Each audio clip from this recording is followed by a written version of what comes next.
Lacey Gilbert is this week's guest, and it was a great interview. Lacey is a strategy director at Leo Burnett in Chicago and knows her stuff. She is very cool and honest in this interview as she talks about breaking into strategy and how to do it. Large agency culture because she worked at Cramer Krasselt, Havas, and Energy BBDO before Leo, and she mentions trends prominent in advertising today and how they relate to brands and strategy and so much more. I thought it was really cool how she transitioned from media and broke into strategy, which she explains all in this episode. So keep listening and go to our Instagram at Entering Ad to see her recommended resources. This is the Breaking and Entering podcast, and I am your accomplice, Gino Schellenberger. Kick it, Mikey.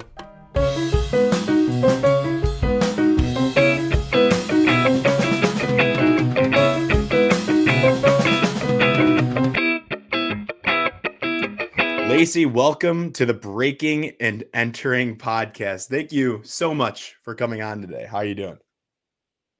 I'm great. Thank you so much for having me. Nice to be here. Yes, thank you for coming on. You are an impressive guest, and I was super excited to have you on. And now we're finally talking. You are the strategy director. You're a strategy director at Leo Burnett in Chicago. Am I correct on that? Yes, you are. Fantastic. And you've also held, in your past, you've held positions in strategy for the most part, right? That's kind of been your path. Yeah, no, it's interesting. I started in media buying and planning and did that for about 4.5 years, and then got the opportunity to move into kind of creative strategy and took the chance. So, yeah, I've been doing creative strategy for about 6 years now. Wow. But over my almost 10 years of experience, yeah, both media planning and buying and then creative strategy. Now, I might be wrong, but I think you might be our first guest that transitioned from media planning to strategy. So that's a really cool. We're gonna have to break Cool. that down, how you first got into media and then how you broke into strategy. We'll talk about all that. But I want to mention a couple of the companies you worked at before, if that's okay, because you do have an awesome Yeah. resume. Cramer Krasselt, I believe that's how you pronounce it. Cramer Krasselt. Yep. Cramer Krasselt at Krasselt. Yep. Havas Media, Energy BBDO, Havas Chicago again, and now you're at Leo. And that's pretty recent you got to Leo. Am I right on that? Yeah, it's interesting. I started during COVID, like at the very, very beginning. So I started March 30th, and so I had to give my last 2 weeks remotely, start a new job remotely, had to send a computer in the mail back, get a new computer. It was all very odd. So the majority of people that I work Yeah. with at Leo Burnett, I have not met in person. So it's been an interesting job Well, transition, but I love it there so let's far. start Yeah. let's start with that right here then, because I know a lot of our listeners are looking for jobs and maybe they've even started their jobs all virtually. What is it really like? Obviously, you have a more senior position, but some of those basic elements of onboarding in the virtual world, was it difficult? I mean, what was your experience like going from Havas to Leo?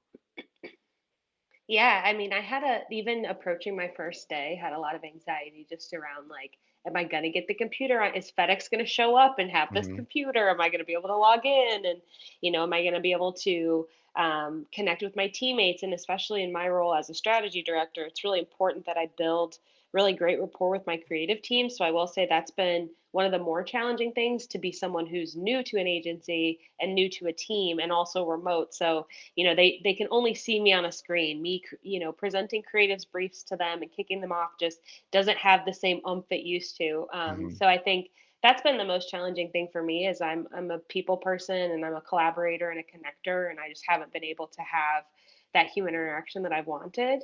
Yeah. um, and it just feels a little lonely, but I've been trying to power through. So I Yeah. just give that advice to everyone, is try to power through and try to keep communication as fluid and flexible as possible. Any tips and tricks for either, to maintain that human element? Have you found anything that's worked for you in the past 9 months? I know you're just, you're new company, so it's probably even more intimidating, but what have you done? What have you found successful in your journey?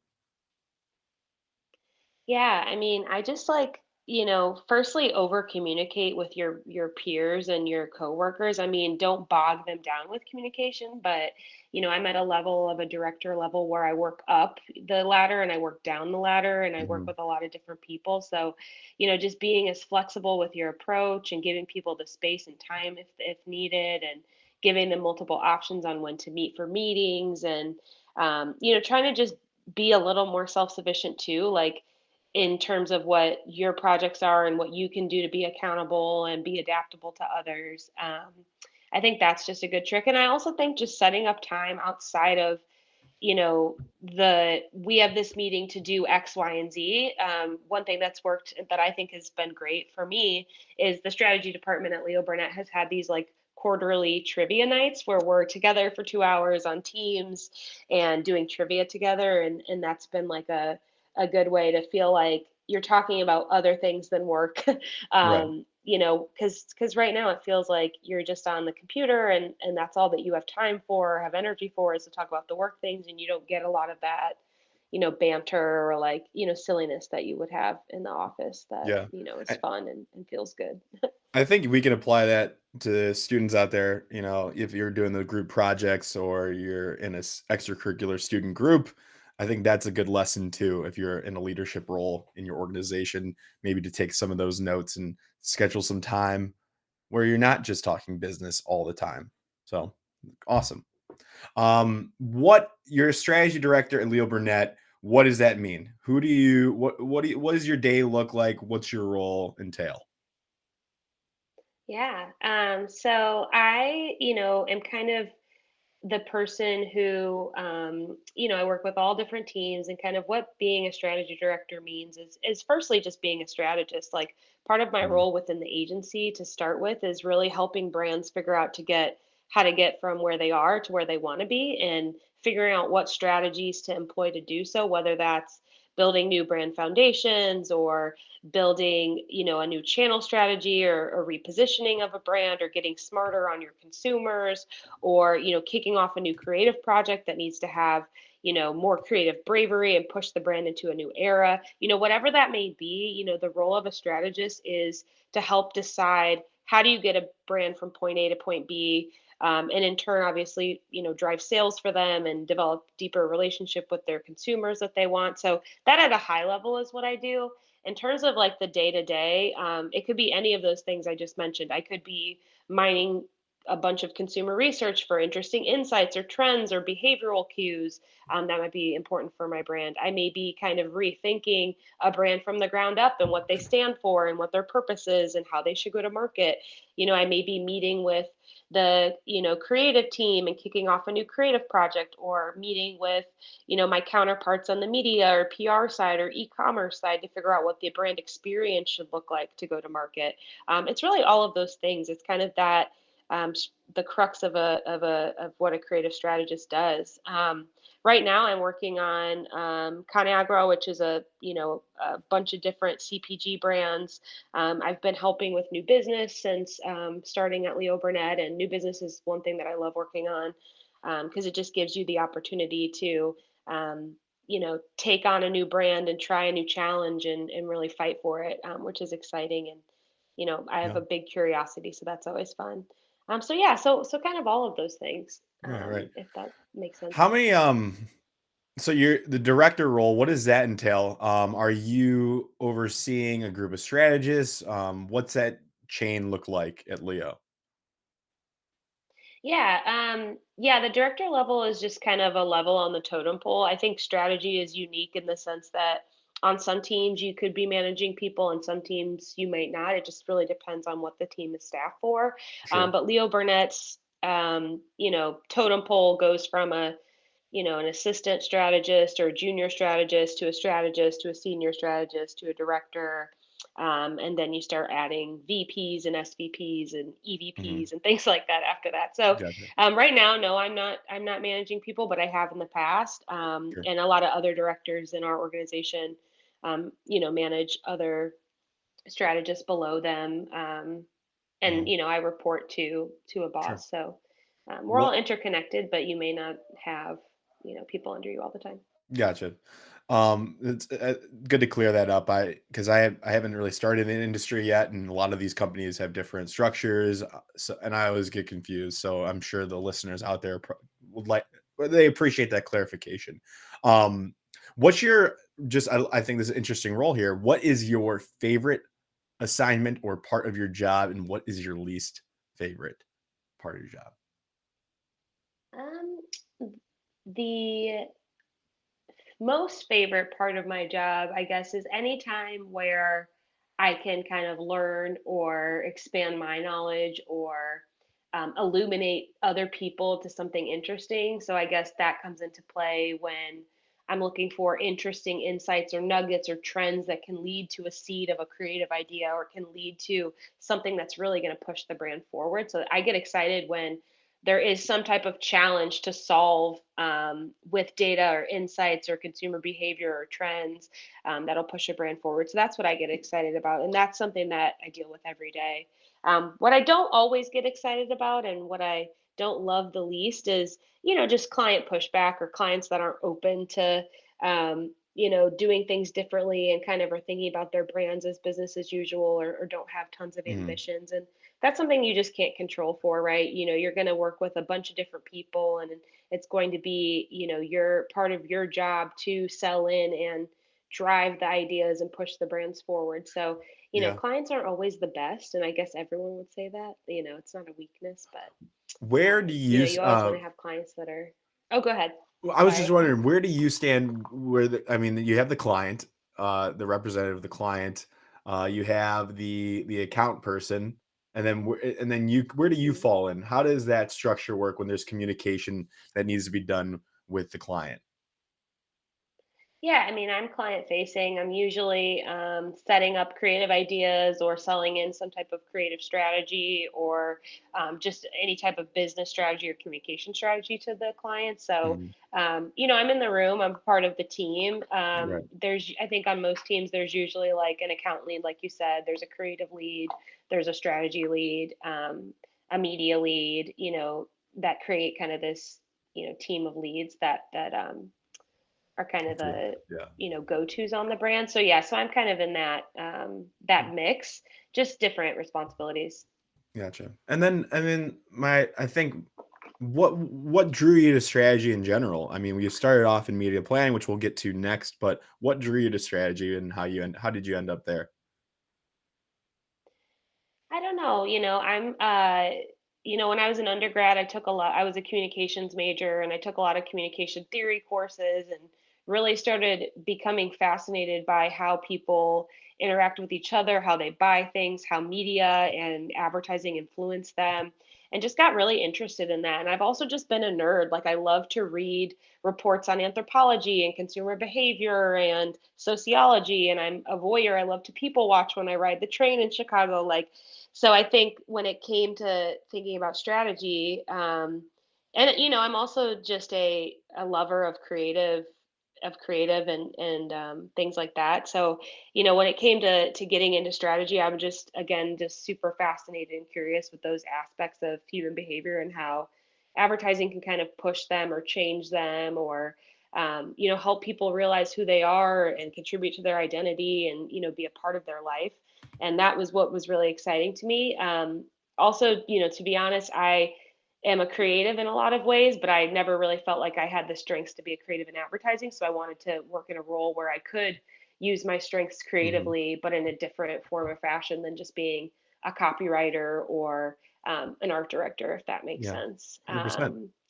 And also, what got me really excited in strategy was my time at the University of Illinois in Urbana, Champaign. I did my master's degree there in advertising. In that department, there was a lot of great courses that just further, pushed me into this direction of wanting to be a strategist. And so, yeah, so that's kind of where the seed was planted for me, really.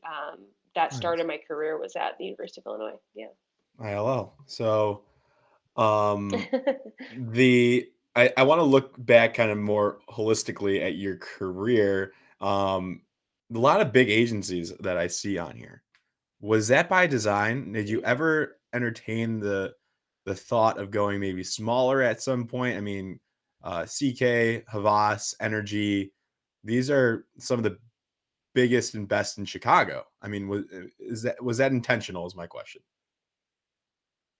No, honestly, I was trying to get a job any which way, shape, or form I could. I Amen. knew Yeah. that I and honestly, like when I was down at the University of Illinois, I used to hop on the Amtrak and take the train up to Chicago and like Mhm. interview all day, take the train home and, be sweaty in my coat during the winter and just be like, a kid trying to get a job. And I wasn't a kid, I was a young adult. I hate to say that. But Mhm. um yeah, I was trying to get whatever I wanted. I knew that I wanted to be doing something that was strategy oriented. Media buying and planning is a lot like creative strategy, just in a different context, and you use a lot of the same skills. So I wanted to do something like that. I Mhm. definitely knew that I didn't want to go client side right away. I was worried about going and working at a small agency and then not being able to have that bigger agency experience. So I think, Mhm. I looked to what jobs were open at bigger agencies. And yeah, like I just tried to get in where I could fit in. Right, So, right. and I was a part of the 4A's MATE program, which is the Multicultural Advertising Intern Program. So I actually, heard about that program and got introduced to it at the University of Illinois, and then was an intern in Chicago before I was really ready to start looking for work. So I kind of knew the lay of the land. I knew a couple interns at other agencies through that program because we all kind of worked and lived together. And That so I kind of program knew is what I was looking amazing. for, but it truly is. And I, recommend it to anyone who is a person of color trying to get in the industry. And I'm happy to talk to them more about it. I'm also a MAPE mentor. So, Nice. um, you know, I, it, I feel like without that program, I don't know if I would have been able to get my foot in the door as easily or known what I was looking to do. And so, big ups to MAPE. Yeah. A lot of the But guests on the yeah, show are affiliated with that and were involved with that. yeah, it's Makes sense. awesome. Yeah. It's a great program. Um, then, um, I kind of want to address now, what's the scene like for these large agencies today with kind of like the pandemic going around? I'm reading news that some clients of 10 plus years, like at CPB, have left. Is it stable? Do you feel secure right now, in your honest opinion, at a large agency like Leo?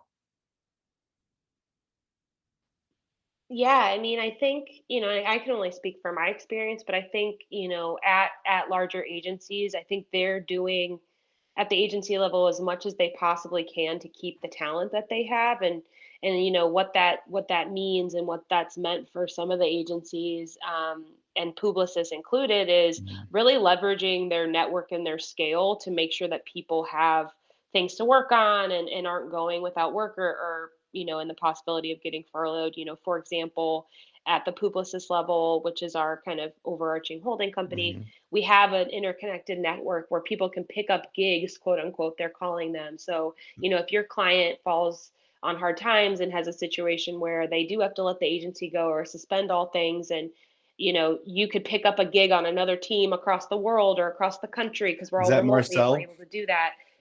Yeah, it's Marcel. Yeah, it's really cool, the way that they've set that up. So I think that that's been like such an amazing solution. Nice. And then, like all agencies are chasing new business, right? Too, Mhm. because it's a time where things are so in flux, and if you can continue to secure yourself as an agency, you are. So I would recommend, if anyone is out there and trying to work on new business, like raise your hand for it, just to give yourself some more security. And that's something that I've done, is just saying like I'm willing to work on whatever may need work, and that kind of Mhm. thing. So I feel secure in that sense, that I know that I can land on my feet, and if needed, and that my agency is doing the most that they can to really ensure that all of us have a future in the agency for the long term. So Nice, nice.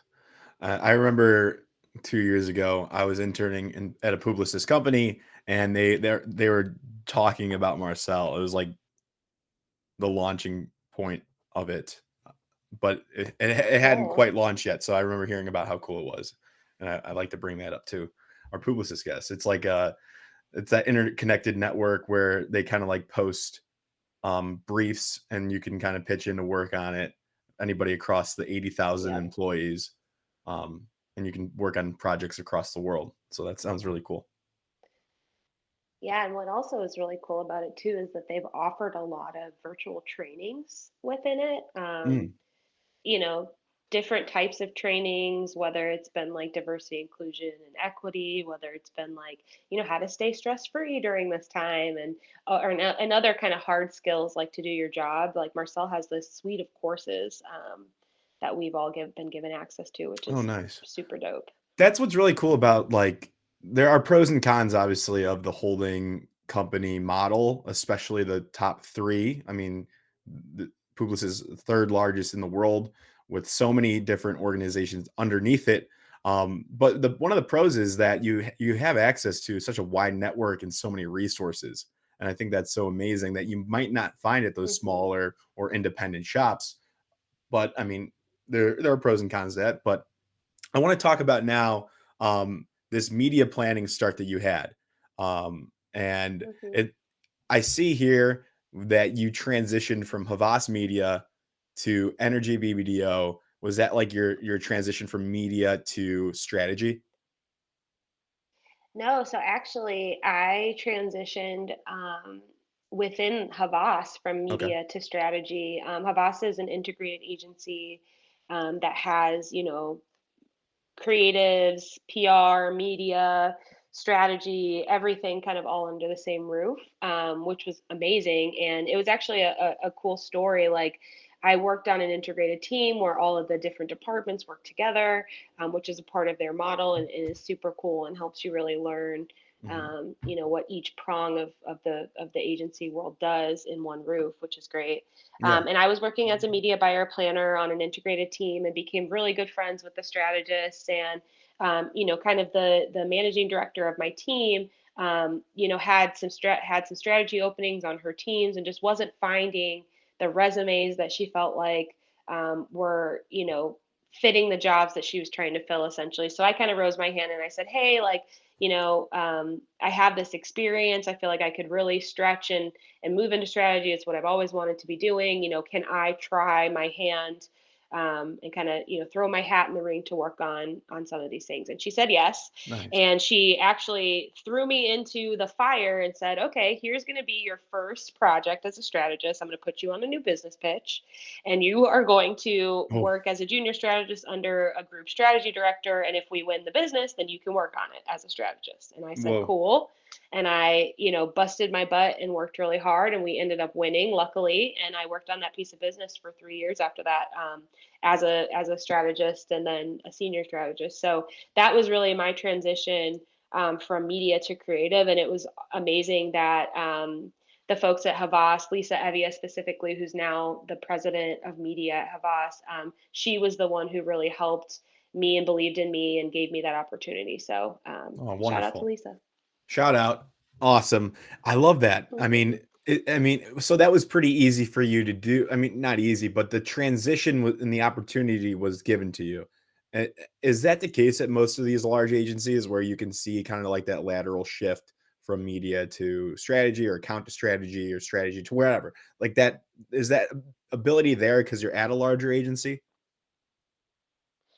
Yeah, I mean, I feel like it depends on the person, it depends on the circumstance. I've seen people switch the other way from being a strategist to a media professional and Mhm. then needed to kind of go to a media based agency to kind of get that type of position. And, to be honest, I had been trying for a couple years before that, even when I was at Cramer Krasselt, to try to make that move. And it was going to be a little trickier at that Mhm. agency, just the way they were structured. But I had been trying so it's not like, I snapped my fingers and the opportunity arose. Ah, I had okay. been trying for some time. I had been, raising my hand and helping out extracurricular with projects. I had Mhm.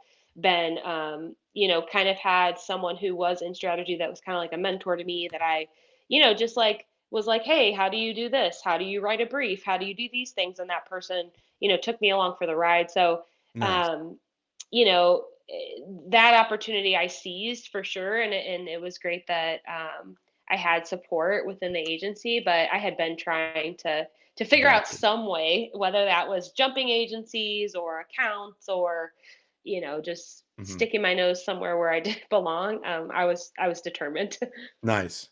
So it was an ongoing process and the opportunity arose. You took it, it worked out. Obviously, here you are today. My question now is for the listeners out there, how can they break into strategy? Like, is it possible to have an entry level strategy role? I mean, I know it's possible. Is it plausible? Have you seen it? Um, what's the Yeah. situation like for those people out there that know they love strategy? Yeah, I mean, I think it's definitely possible and plausible. There are, you said this earlier, agency structures are different no matter where you go. So it may Mhm. not be called a junior strategist role, but there's definitely an opportunity to get your foot in the door from a strategy perspective.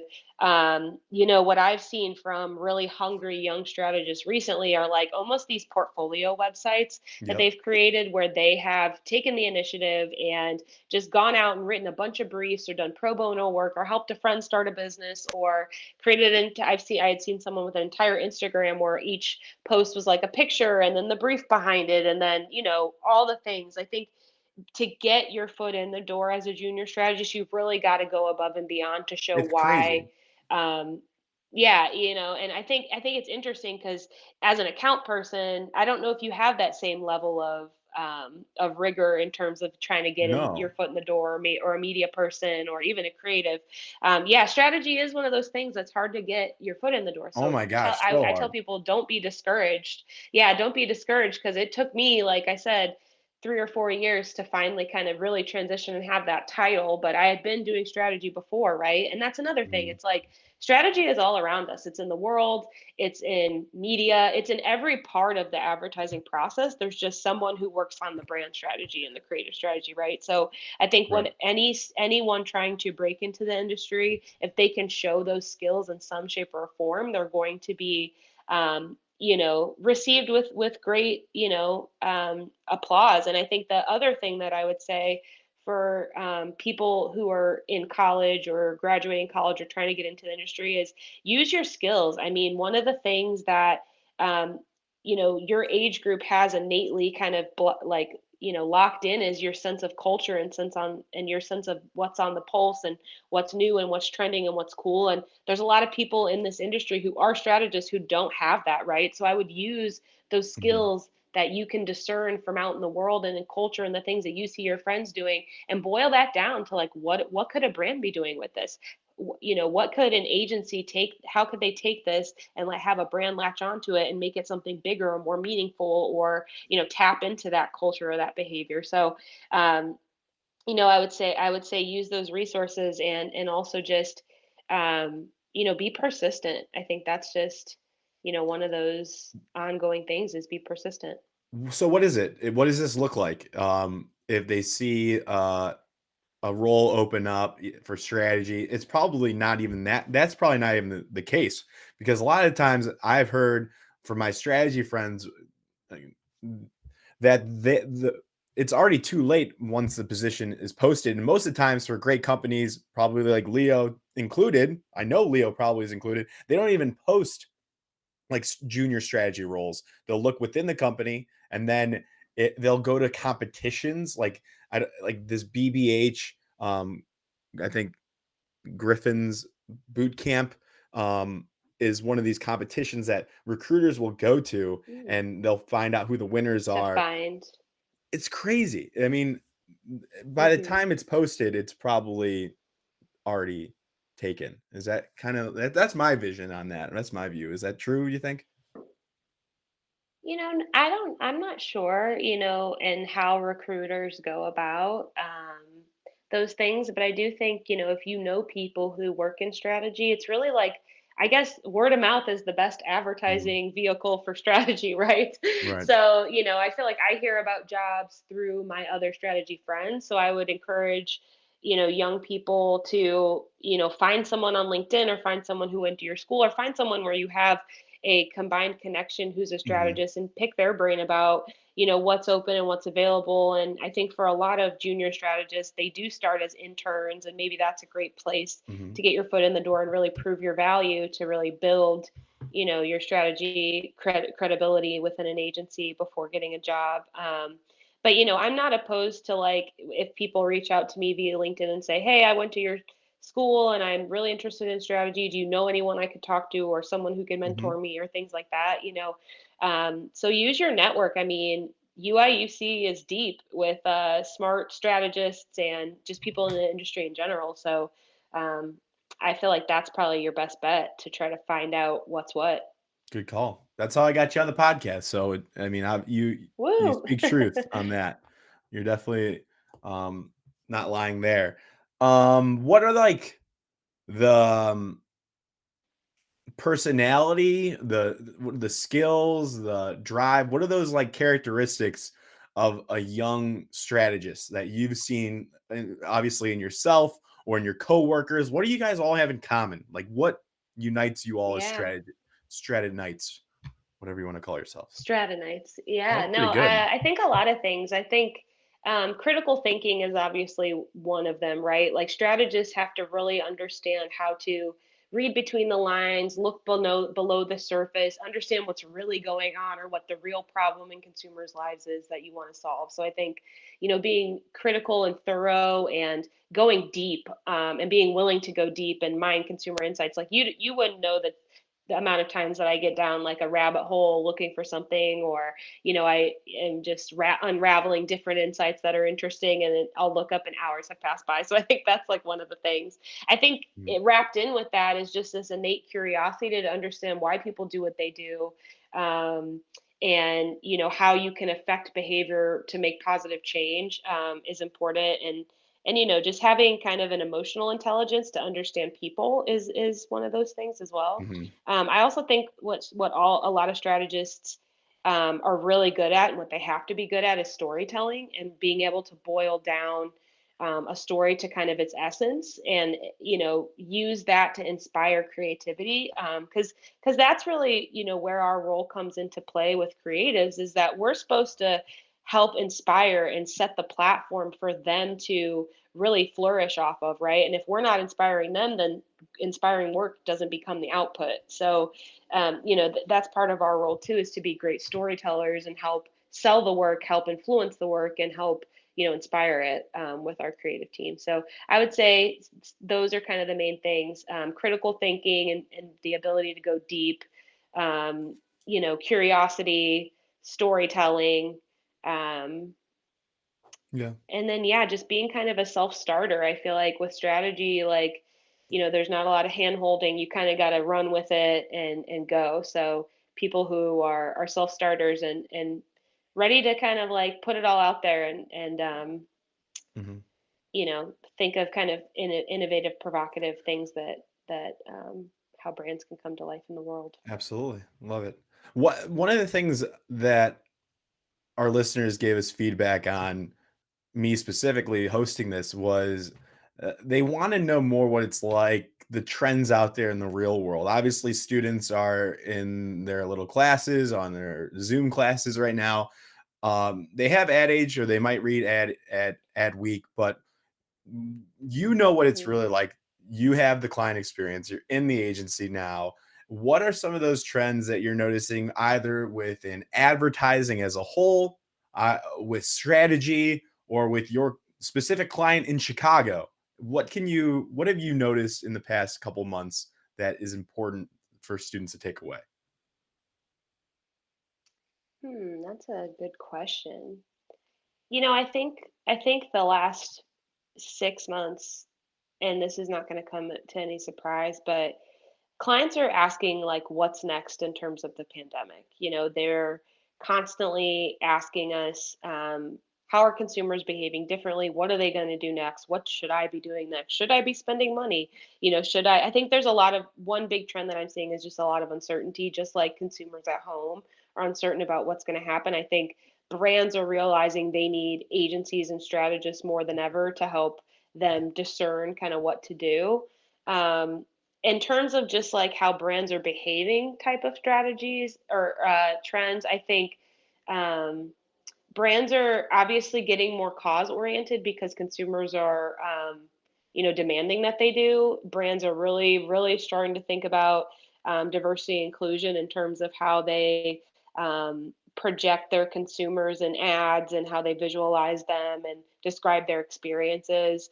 I think they're getting a lot smarter about how they, fix their own house in terms of diversity and inclusion, which they Hmm. should be. And it sucks that it took this kind of, um, you know, social unrest to really push brands to be doing that more, which they should have been doing that before. Right. Um, I think that brands are reconsidering, from a trend standpoint, brands are reconsidering kind of how they're spending their money. Is it with a gazillion agencies still? Is it with one? Is it on certain brands over another? Like they're having to be more choiceful with their money and their time.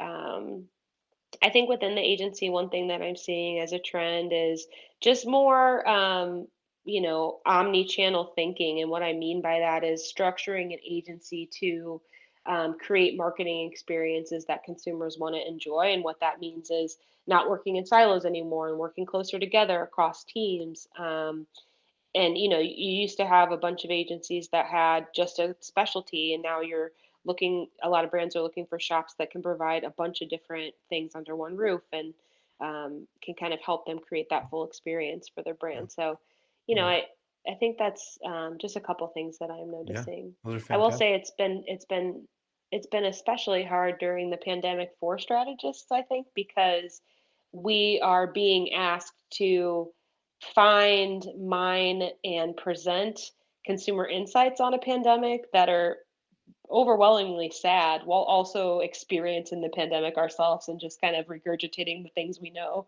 about how we're feeling in data. So it's been, I think, check on your strategy friends, okay? I think Yes. they've had it hard during this time to figure out how to navigate what strategy looks like right now, Yeah. too. Thank you. Good insights. I'll have to call my strategy friends. I actually have a couple. So, what is your current 5-year plan look like? Oh boy. My current 5-year plan. I want to keep moving and growing and evolving in my career. So, I think just generally, like, I've only been at Leo Burnett for 9 months. I want to stay here. I want to continue to grow within the organization. I think my biggest goals out in the next 5 years are outside of my job itself and just more, how can I be better as a mentor? How can I give back to my community more, whether that's through advertising or in other ways? Hmm. How can I be a better MAPE mentor, be a part of organizations like that helped me to help others? Can I be doing more things in my community? And I'd really love to start a side hustle or do something else that brings me joy and potentially, another stream of income. Who knows? But just trying to figure out what passion projects look like for me. Yeah, that's really Nice. what I'm thinking about the next 5 years. You mentioned giving back.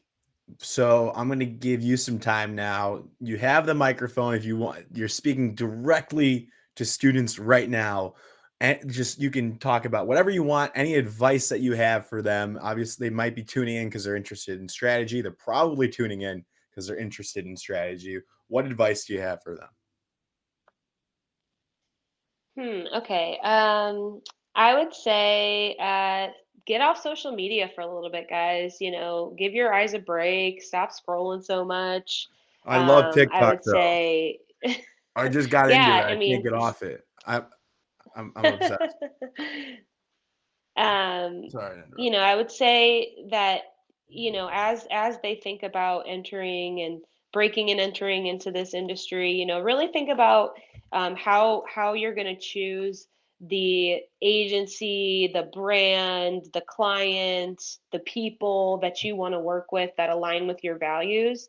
I think, not that it was a mistake and not that it's something I regret, but I was so invested in just getting a job that I don't think I thought about what the best job would be for me or how my values were going to align with an organization's values that I was going to go work at. So I would say just, be more self-aware and be intense and be have an intention behind how you're looking to get jobs and what you want to do, and really try to uncover that for yourself. Spend time reading about all the different places you could work and researching and talking to people. I think people don't spend enough time even doing informational interviews with the agencies. Get to know them, because you getting to know them is just as much important as them getting to know you. So Mhm. spend time doing that. And also one thing that I'll say too is again, there's power in your connections. The University of Illinois community, and your college communities, and your family networks, and all of those things are really powerful to you. And if you meet someone within school that you really vibe with, and you guys make a pact like, hey, we're going to keep in each other's lives and make sure we help push each other and encourage each other, like, you're only going to be stronger. So I Right. would say do all of those things, Nice. as you look at entering the industry, and be mindful of how you're building your network.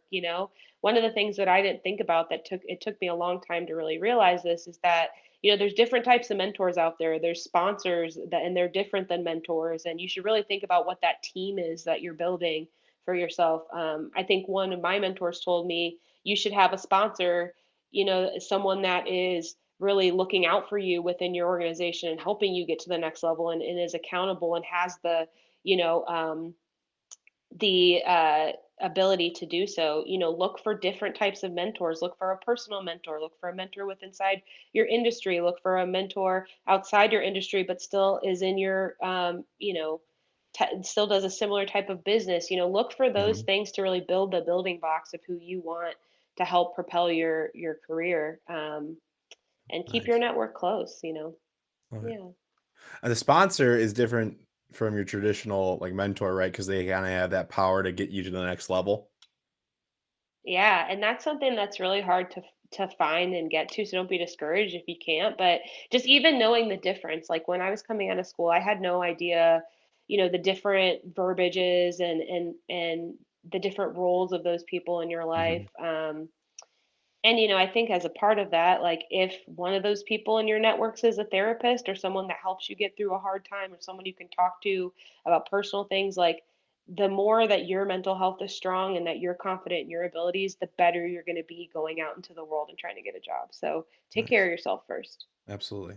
You talked about those verbiages and all that. Any resources off the top of your head, maybe on your bookmarks right now that you're looking at on your computer? Anything you recommend for aspiring advertisers out there listening that you follow? We know Ad Age, we know Ad Week. Anything else on the top of your head that you can think of? Yeah, in terms of like just like if you're someone looking for just like insights and consumer behavior and interesting things, I love to get deep in Reddit feeds. So I like to be on Reddit and just see what people are talking about. Like, it's a good way to get a pulse on culture. So that's Yeah. just one place that I sometimes go if I'm kind of stumped of like, what are people talking about? Obviously, social media does that for you too. I think Grow with Google is a whole kind of suite of different trainings and certifications you can get that can help you feel like you're building your experience without having an experience. Like, the biggest paradox in the world is, when you start to enter the industry, people are like, well, you don't have enough experience. It's like, yeah, I'm entering the industry. Of course I don't, right? So I think if you have Right. certifications or other things under your belt, that can help you get traction to get in the industry. So I think Grow with Google is a great resource. Nice. There is a strategy god. His name's Mark Pollard, that I follow on Instagram and LinkedIn and all He was his on this channels. show. He wrote the books. Oh, he was? I love Mark Pollard. I just love to follow anything that he publishes. But Yep. his book, Strategy is Your Words, I think is a great book for people entering the industry. Good So they're guy. great resources. Yeah, he's awesome, man. I also His think too, like, a lot of people live on social media and they don't think about all the different social platforms like business websites. I love to read the Instagram blog. I love to read the Pinterest blog. I love to read Mhm. their business, when they have business updates. So that's another place that I would go to just learn about what's going on. Nice. Mediapost.com has a bunch of free newsletters about different things. Like, there's one on TV, and there's one on social media, and there's one on, all the different prongs of kind of entertainment media. Mediapost.com has lots of free newsletters. Sprout Social has a lot of great newsletters. I read medium.com a lot Yep. just for just personal things that I'm interested in. Yeah, all Nice. those things. Well, we can have you. We'll have to write some of those down. Some of those down. We'll put them on the graphic on Instagram, which is Yeah, at totally. entering ad on Instagram. Check it out. That goes for you too, Lacey. You got to give us a follow. You'll be on it soon. Then Yeah. without further ado, is it okay if our audience reaches out to you via LinkedIn, maybe to connect with you if they say they're from Breaking and Entering? All good with you? Yes, absolutely. Yep, Cool. totally good with me. Cool. Then that concludes the podcast. Thank you so much again for coming on. This was awesome. Awesome. Thank you so much. Appreciate it.